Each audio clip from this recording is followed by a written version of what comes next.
Bad debt is when the interest rate on a loan is 13%. And bad debt is defined as when you borrow to buy a car that's not generating income. When you borrow to buy a house, I'll give you a really nice example. We had a client, he's a high net worth individual, and he wanted to buy a house for 60 million shillings. And this is his entire wealth. He said, oh, okay, I'm going to borrow a little bit from the bank, but I'm going to put in 50 million and I'm going to lock up my property in a house. And I said to him, why would you do that? First of all, the property market in Kenya is overvalued and it is so hard to get your money out. What you can do instead is put your 60 million shillings into some investments which are balanced. They'll generate on average 20 to 24%. That money a year you can earn, every month you're earning enough to go rent a house that's roughly $3,500, about 400,000 shillings, and it's going to give you 250,000 shillings extra to actually use for your monthly expenditure.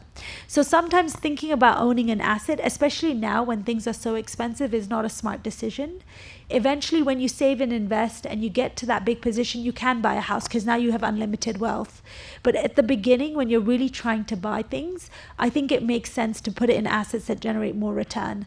So there's some really interesting low housing projects. I think that's great. That's when you use your investment portfolio whilst you're saving towards that 3 or 4 million shilling apartment, and then you get a rent on it, and you need to do the math to make sure the rent is giving you more than just holding in an investment, because again, it's really hard to sell.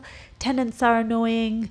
The government, you need permits. So there's a lot more that goes into it. And as Kenyans, we're so focused on building land. Please don't buy land. Please buy real estate. If you want to buy something physical, buy real estate, not land, something that you can rent and get an income from, or you can live in. And so we need to move away from land.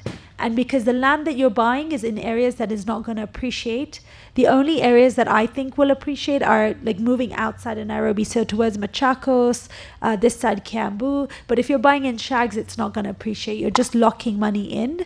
And when it comes to selling, there's no buyers. So just a lot of our clients have really struggled with that as well.